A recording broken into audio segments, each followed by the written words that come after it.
여러분 안녕하세요. 한 주간 잘 지내셨나요? 오늘은 성경 공부 5강을 시작하겠습니다. 오늘 주제는 예수님은 왜 나인성 과부의 아들을 살려주셨을까입니다. 성경시대의 과부는 고아와 함께 사회적 보호막이 사라진 사회적 약자였습니다.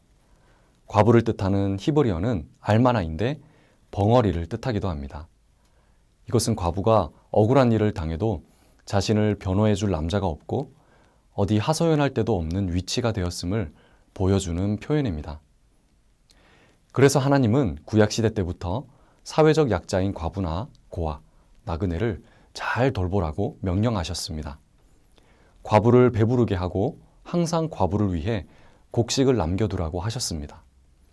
그러나 이스라엘은 이러한 신성한 의무를 저버렸고 선지자들은 이 점을 계속해서 지적했습니다. 과부는 상속법에서도 제외가 되었습니다. 과거의 모세 율법은 남자 후손이 없을 경우 딸에게 상속이 돌아가도록 했습니다. 슬로브아세의 유산이 딸에게 돌아간 경우가 그 대표적인 예입니다. 하지만 1세기 이스라엘 사회는 과부를 보호하는 책임을 외면했습니다. 상속법에서 아내에게 유산을 남기려면 남편이 별도의 유언을 남겨야 했는데 아무런 유언 없이 죽으면 여자에게는 유산이 돌아가지 않았습니다. 이런 시대 상황에서 누가복음 7장에서 예수님이 나인성에 사는 한 과부의 죽은 아들을 살리신 사건이 있었습니다. 나인성은 나사렛에서 남쪽으로 8km 떨어진 곳에 위치한 작은 마을입니다. 그때 상황을 성경은 이렇게 기록합니다. 사람들이 한 죽은 자를 메고 나오니 이는 한 어머니의 독자요 그의 어머니의 과부라. 이 나인성 과부는 남편이 죽고 외아들인 장남의 보호 아래 살아갔을 것입니다. 그렇다면 남편의 모든 유산은 외아들에게 돌아갔을 텐데 문제는 이 외아들이 죽으면서 발생했습니다. 외아들의 유산이 자연스럽게 남편의 형제들에게 돌아갔기 때문입니다. 외아들을 의지하며 살았던 과부는 아들의 죽음과 함께 유일하게 남아있던 사회적 보호막이 사라진 것입니다. 12절에 한 어머니의 독자요 과부라 이 말은 이 여자의 절박한 경제적 상황을 암시해주는 표현입니다. 그녀를 보살펴줄 유일한 독자가 죽었기 때문에 예수님은 그녀에게 더욱 동정적으로 다가갔습니다. 이런 과부의 딱한 처지를 이해했는지 과부의 외아들의 장례 행렬에는 나인성의 수많은 사람들이 참여해 주었습니다. 그리고 이 장례 행렬에서 예수님이 그 과부를 보셨습니다. 당시 관습에 따르면 어머니는 아들의 시신이 실린 들것 앞에서 앞장서서 갔기 때문에 가장 먼저 눈에 띄었을 것입니다. 예수님은 그녀를 불쌍히 여기시고 그녀에게 다가가셔서 울지 말라고 하셨습니다. 그리고 예수님은 가까이 가셔서 관에 손을 대셨습니다. 그러자 장례 행렬이 갑자기 멈추게 되었습니다.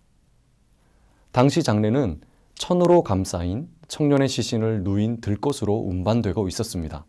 모세 율법에 따르면 시체의 직접적인 접촉은 사람을 의식적으로 부정하게 만들었습니다. 그래서 그 시신에 손을 대는 예수님 때문에 사람들은 깜짝 놀랐고 장례 행렬이 멈추게 되었습니다. 그러나 예수님은 그런 부정에 영향을 받지 않으셨습니다. 오히려 그분의 능력이 모든 죽음과 부정을 즉시 쫓아내었습니다. 예수님은 그에게 일어나라고 하셨고 이 명령으로 그는 소생하게 되었습니다. 이제 예수님이 이 과부의 아들을 살리신 목적이 기록됩니다. 그를 어머니에게 주시니. 아들을 어머니에게 다시 돌려주기 위함이었습니다. 예수님은 죽은 아들을 살리심으로 주님의 능력을 나타내셨습니다. 동시에 외아들만 살린 것이 아니었습니다. 외아들의 소생과 함께 사회적 죽음을 당한 과부 또한 함께 살려내신 것입니다. 사랑하는 여러분, 오늘도 우리 주님은 약한 자를 불쌍히 여기시고 약한 자를 도우십니다. 우리가 가장 의지할 곳 없고 약할 때 우리 주님은 가장 가까이 계십니다. 그리고 백성들이 죽은 아들이 살아나는 광경을 보고 찬양했던 내용처럼 주님은 자기 백성을 돌보시는 분입니다. 예수님은 당시 가장 약자였던 과부, 그 한 사람을 돌보시기 위해 나인성으로 가셨습니다. 주님은 자기 백성이 있는 곳이라면 한 사람이라 할지라도 찾아가서 도우십니다.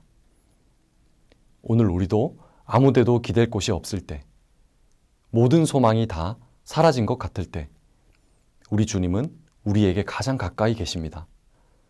다른 모든 것을 멈춰서라도 우리 한 사람을 찾아오셔서 도우시는 분이십니다. 오늘 이 본문의 배경에 담긴 예수님의 깊은 사랑과 의미를 기억하면서 이상으로 성경 공부 5강을 마치도록 하겠습니다.